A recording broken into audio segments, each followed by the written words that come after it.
আসসালামু আলাইকুম রহমতুল্লাহি বারাকাতুহু। আমি আয়েশা কিচেনে অনেক স্বাগত। বন্ধুরা কেমন আছেন? আশা করছি ভালো আছেন, আমরাও ভালো আছি।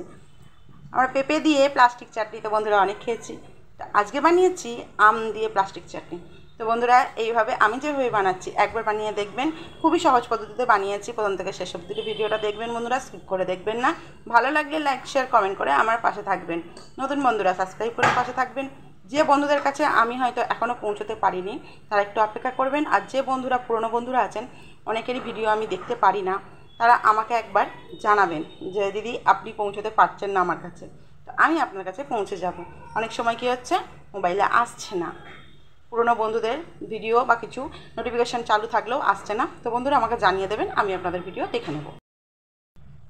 এখানে দুখানা আমকে এইভাবে আমি কেটে নিয়েছি, এভাবে কাটা আছে। এবার এখানে আছে কিশমিশ, কাজু, মৌরি আর তেজপাতা। এখানে চিনি আছে। এখানে পানি গরম হতে দিয়ে দিয়েছি। দেখুন পানিটা ফুটে উঠেছে। আমি আর একটুখানি পানি অ্যাড করলাম। এর মধ্যে আমি দিয়ে দেব চিনিটা। 200 গ্রাম আমের জন্য আমি 250 গ্রাম চিনি দিয়েছি। চিনিটাকে ফুটতে দেব। চিনিটা ফুটতেই যে দেখালাম আমি এখানে মৌরি, তেজপাতা আর কাজু কিশমিশটা, এটা আমি দিয়ে দিলাম। এটাকে দিয়ে আমি ভালোভাবে নাড়িয়ে দেব এবং ফুটতে দেব। মৌরি দিলে এতে দারুণ লাগে টেস্টটা। খুব ভালোভাবে 2 মিনিট ফুটে গেছে। এরপরে আমি দিয়ে দেব আমগুলো। আচ্ছা, আমটা দিয়ে দিলাম।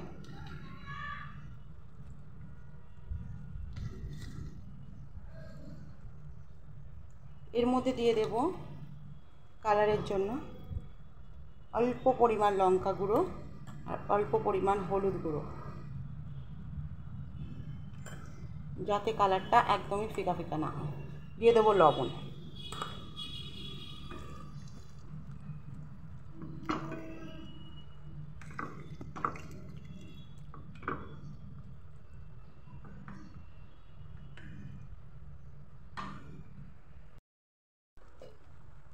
ফুটতে চালু করে দিয়েছে।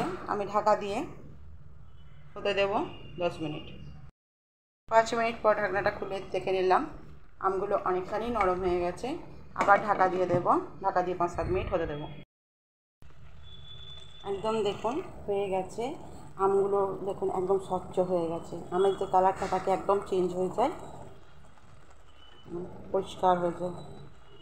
তো এটা একদম রেডি। এবার আমি গ্যাসটা বন্ধ করে দেব। এইভাবে বানিয়ে দেখবেন বন্ধুরা, খুবই ইজি কিন্তু দারুণ টেস্টি খেতে লাগে। ভালো লাগলে লাইক শেয়ার কমেন্ট করে আমার পাশে থাকবেন।